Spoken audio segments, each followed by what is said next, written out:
하나님의 말씀 봅니다. 하나님의 말씀은 사도행전 14장 19절에서 28절입니다. 유대인들이 안디옥과 이고니온에 와서 무리를 충동하니 그들이 돌로 바울을 쳐서 죽은 줄 알고 시외로 끌어내치니라. 제자들이 물러섰을 때 바울이 일어나 그 성에 들어갔다가 이튿날 바나바와 함께 더베로 가서 복음을 그 성에서 전하여 많은 사람을 제자로 삼고 르스드라와 이고니온과 안디옥으로 돌아가서 제자들의 마음을 굳게 하여 이 믿음에 머물러 있으라 권하고, 또 우리가 하나님 나라에 들어가려면 많은 환난을 겪어야 할 것이라 하고, 각 교회에서 장로들을 택하여 금식 기도하며 그들이 믿는 주께 그들을 의탁하고 비시디아 가운데로 지나가서 밤빌리아에 이르러 말씀을 버가에 전하고 아달리아로 내려가서 거기서 베테하고 안디옥에 이르니, 이곳은 두 사도가 이룬 그 일을 위하여 전에 하나님의 은혜를 부탁하던 곳이라. 그들이 이르러 교회를 모아 하나님이 함께 행하실 모든 일과 이방인들에게 믿음의 문을 여신 것을 보고하고 제자들과 함께 오래 있으니라. 아멘. 바울은 이쪽이 루스드라입니다. 여기를 보면 여기가 루스드라인데, 루스드라를 떠나서 어디로 갔냐? 더베에 이르렀다. 원어로는 테르페라고 그러고 더베라고 그러고 루스드라. 이 지역에서 이제 사도 바울의 1차 전도 여행이라고 하는데요. 예루살렘입니다. 여기가 안디옥입니다. 이게 시리아의 안디옥 그래요. 이곳을 중심으로 해서 2차 전도에 여기서 고난을 받으니까 이쪽으로 떠나서 루스디아에서 왔다 갔다 하는 겁니다. 더베가 여기에요. 이게 크게 보면 지중해고요. 이집트입니다. 여기가 시리아, 그리고 여기가 이스라엘 이렇게 되는 거고요. 지금 여기가 이탈리아 남쪽이고요. 여기가 그리스 남쪽입니다. 지금 여기가 터키 지방입니다. 이 사이가 지금 섬이 많은데 지금도 그리스랑 터키는 이 섬들 때문에 싸워요. 그래서 1차 전도여행은 여기 안디옥을 중심으로 해서 시리아 북부에 있는 안디옥입니다. 이쪽으로 전도여행을 한번 갔다가 돌아오고, 여기 이제 위로 이쪽으로 이렇게 다니면서 전도여행을 하는 장면입니다. 그런데 어쨌든 오늘 본문은 누스드라에서 일어난 박해에 대해서 이야기합니다. 그러니까 유대인들이 안디옥과 이고니온에 와서 무리를 충돌하니 그들이 돌로 바울을 쳐서 죽은 줄 알고 시외로 끌어내치니라. 지금 바울은 이 이고니온이라는 이고니온에서 여기서 전도하는데, 이 안디옥에서 문제가 있어서 사실 이고니온은 여기 더베 이쪽으로 온 거거든요. 그런데 지금 여기서부터 사람을 파송해서 바울을, 유대인들이 계속해서 바울이 복음을 전하는데 회방을 놓고 다니는 겁니다. 그래서 안디옥에 와서 유대인들과 대중들을 충돌해서 바울을 돌로 쳐요. 그래서 바울이 죽었는 줄 알고 바울을 데려다가 밖에다 버렸습니다. 그런데 이튿날 바울이 다시 살아나서 그 성에 가서 그곳에서 많은 그리스도인들을 안정시키고 다시 더베로 갔다 하는 겁니다. 그러면서 21절에 복음을 그 성에서 전하여 많은 사람을 제자로 삼고 르스드라와 이고니온과 안디옥으로 돌아가서 그랬습니다. 그러니까 더베 이쪽에서 왔다 갔다 하면서 하다가 나중에 오늘 최종적으로 이쪽에서 지금 터키 북쪽, 터키 남서쪽이죠. 이쪽이 이렇게 다 이쪽이 터키니까 터키 남서쪽에서 복음을 전하다가 터키 이쪽에서 북쪽에서 복음을 전하고 왔다 갔다 하다가 그냥 어려움도 겪고 교회도 세우고 그러다가 다시 안디옥으로 돌아왔다 하는 이야기가 오늘 본문 이야기입니다. 근데 여기 보니까 22절에 제자들의 마음이 굳게 하여 이 믿음에 머물러 있으라 권하고, 또 우리가 하나님 나라에 들어가려면 많은 환난을 겪어야 할 것이다 하고 각 교회에서 장로들을 택하여 금식 기도하며 그들이 믿는 주께 그들을 위탁하고 그랬습니다. 그러니까 오늘 본문을 갑자기 더베 그리고 이고니온 안디옥에서 복음을 전했는데요. 여기에 보면 21절에 복음을 전했다. 21절 하반절에는 많은 사람들을 제자로 삼았다. 22절에는 제자들의 영혼을 강하게 했고 믿음에 머물러 있도록 권면하고 하나님 나라에 들어가려면 환난 고난도 겪어야 된다 하는 겁니다. 그리고 오늘 23절에 각 교회 장로들을 세우고 그 다음에 그들을 위해서 금식하고 교회와 장로들을 주님께 부탁했다. 여기 흐름에서 가장 중심부에 있는 것은 믿음의 머문이라는 겁니다. 믿음에 머문다는 것은 이방 세계에서 그들 자신이 갖고 있던 철학도 오래전부터 접근한 유대교 믿음도 그 십자가의 도와는 적대적이었습니다. 이런 상황에서 그들은 갈등을 겪을 수밖에 없는데 바울은 그들을 굳건히 머물도록 권면하였습니다. 나아가 바울은 종말론적인 하나님 나라, 그것이 곧 최종된 완성된 나라에 들어가기 위해서는 필연적으로 많은 환난을 통과해야 된다. 그것을 데이 이렇게 있습니다. 데이라는 말은 환난을 통과하다. 그러면 이것으로 한편 하나님의 능력과 구원의 실체를 체험할 수 있다. 그리고 바나바와 바울은 이렇게 시작된 교회, 태동한 교회를 주님께 부탁했다. 그리고 시리아와 안디옥으로 돌아왔다. 오늘 복음 이 이야기를 들으면서 우리가 생각해 볼 게 있어요. 복음이 전해지는 곳에는 계속해서 회방자들이 있다. 회방자들이. 요새 불교에서 난리입니다. 근데 그 배경이 어디 있느냐면 사실은 어느 국회의원이 불교가 절에서 입장료 받는 그것에 대해서 비판했어요. 우리가 그 거부운동도 기독교가 했잖아요. 산을 올라가는데 왜 불교 절한테 입장료를 내요? 국립공원에서 입장료 안 받습니다. 근데 절에서 자기 땅 통과하고 그 문화재 보호라는 명목으로 지금 입장료를 받아요. 그런 국민한테 그 잔돈 받아서 불교 배 채우면 안 된다. 종교가 이런 비판을 했더니 그걸 빌미로 이야기를 합니다. 근데 더 중요한 건 그것을 담당하고 있는 장관이 기독교인이 카톨릭 교인이었는데 성탄절을 앞두고 코로나 때문에 우울하고 그러니까 크리스마스 캐롤 부르기 운동을 했어요. 그래서 크리스마스 캐롤을 좀 전파하고 많은 사람들이 불러서 우울한 마음을 극복하고 했으면 좋겠다 하는 정책을 만들었어요.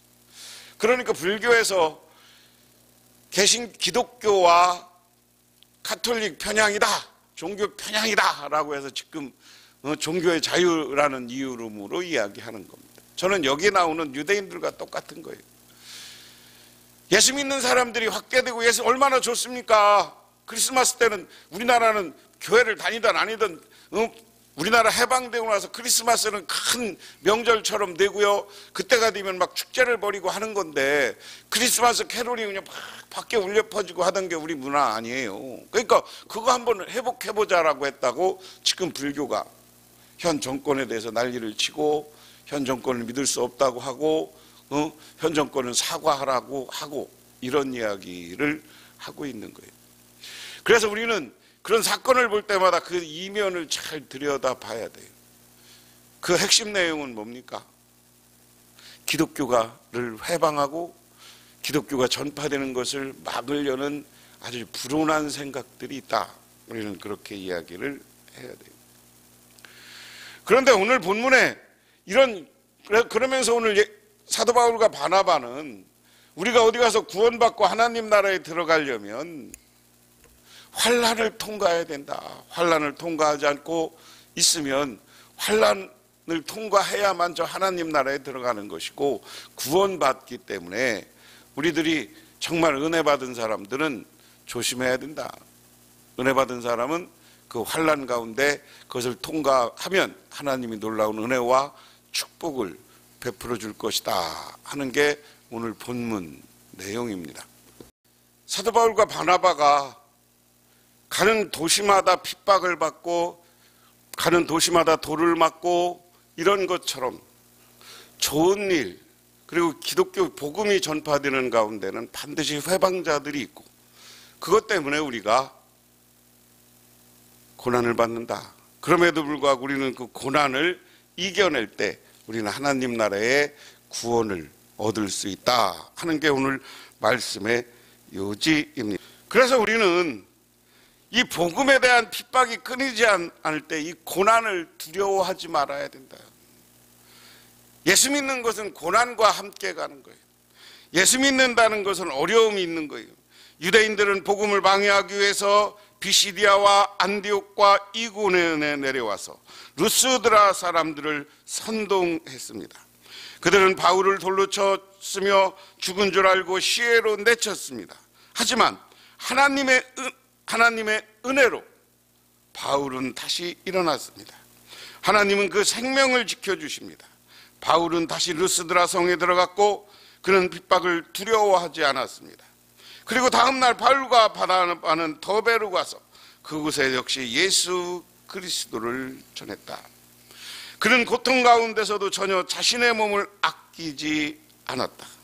바울과 바나바는 열정적이고 헌신적인 사역으로 많은 열매를 맺었다 하는 겁니다. 우리가 두 번째 생각할 것은 하나님이 선교를 이끌어간다.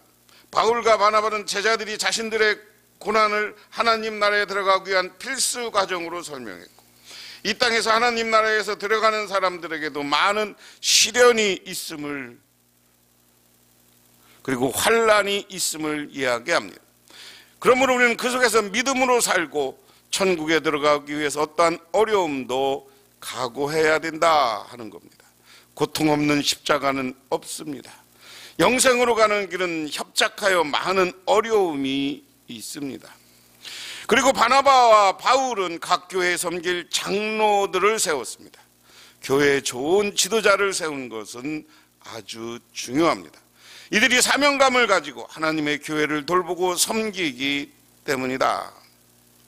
바울과 바나바는 장로들과 교회를 하나님께 맡겼고 교회 주인은 하나님이시며 하나님이 교회를 이끌어가게 할 것이다. 그래서 제가 오늘 선교 제목을 건강하게 세워지는 교회라고 그랬습니다. 건강하게 세워지는 교회는 환난과 제자들의 마음을 굳세게 하는 교회다. 환난과 고난이 와도 그 속에서 믿음을 버리지 않고 하나님을 찾고 믿음을 굳게 갖는 것이 중요하다. 오늘날도 아까 이야기한 것처럼 회방꾼들이 있습니다. 우리 사회 문화가 지금 교회 다니고 예수 믿는 것이 어려운 시대입니다. 그럼에도 불구하고 그 속에서 우리는 믿음을 지킬 줄 알고 그 속에서 우리는 예수를 굳건히 믿을 수 있는 사람이 될 때 하나님이 우리의 인생을 우리의 삶을 바꿔 주시는 줄 믿으시기 바랍니다.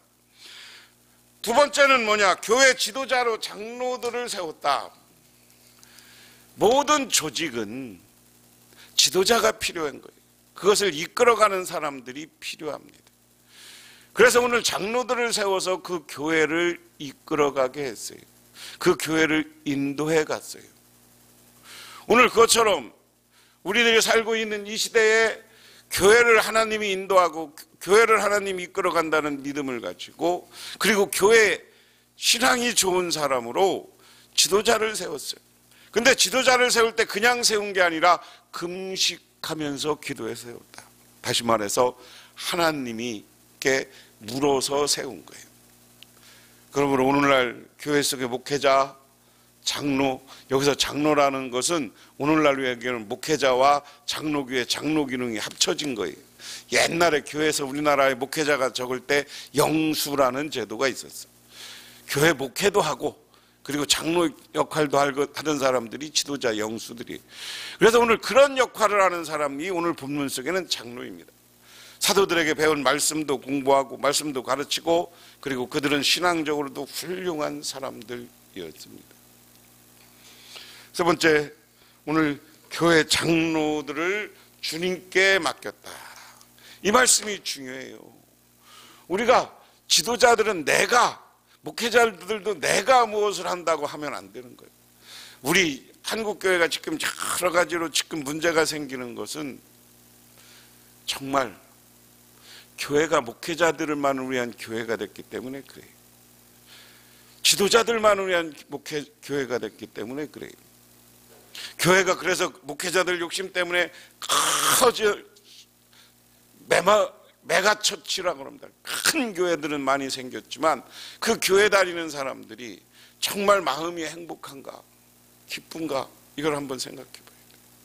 그래서 지도자들만을 위한 교회가 아니라 지도자들이 하나님께 기도하고, 오늘 사도 바나바와 바울이 그 장로들을 세워놓고 하나님, 이 사람들 하나님이 인도해 주십시오라고 기도를 했습니다. 그것처럼 우리는 하나님께 모든 것을 맡기고 지도자들도 하나님의 뜻을 따라 교회를 이끌어가는 사람들이 되어야 된다. 우리 장로님도 개인의 욕심이나 개인의 생각이 아니라 하나님의 뜻에 맞추어서 살아야 된다. 예수를 믿는다는 이유로 14년간 옥살이란 범프란트는 감옥에서 이 세상의 어떤 것도 견줄 수 없는 특이한 황홀경 같은 기쁨을 맛보며 살았다라고 했습니다. 독일의 신학자 보네포는 독재자인 히틀러에게 반기를 들었다가, 그리고 고백교회 작은 교회를 만들어서 히틀러 반대 운동을 했다가 감옥에 갇혀서 형장에 이슬로 사라진 대표적인 사람이에요. 그 사람은 처형되기 전에 이런 편지를 보냈습니다. 명령에 따라 고통을 받는 것은 혼자 고통받는 것보다 쉽습니다. 여럿이 함께 고통받는 것은 혼자 고통받는 것보다 쉽습니다. 육체가 고통받는 것이 정신이 고통받는 것보다 쉽습니다. 그런데 예수님은 자의로 혼자서 육체, 정신의 고통을 받으셨습니다. 이 편지는 1945년 그가 그리스도의 고난에 동참한 이후로 나치에 처형되기 전에 보낸 것입니다. 그가 담대히 순교의 길을 걸을 수 있었던 이유는 오직 믿음의 기쁨으로 고난의 길에 동참했기 때문입니다. 그러므로 우리 성도님들은 고난의 자리에서 하나님을 신뢰하고 믿고 하나님에게 모든 것을 맡길 때 연약한 우리들을 하나님이 세워주시고 힘주시고 능력 주셔서 우리 지도자들을 이끌어가고 우리 교회를 인도해 주시는 줄 믿으시기 바랍니다. 기도하겠습니다. 하나님 고맙습니다. 오늘 하나님의 은혜와 은총을 기억하며 저희들 주님의 제단에 나왔습니다. 하나님 우리를 도우시고 하나님 우리를 축복하시고 하나님 우리에게 은혜 내려 주시옵소서.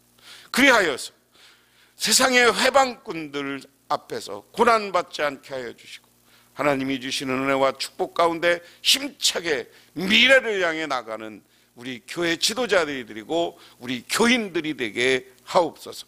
예수님 이름 받들어 기도드리옵나이다. 아멘.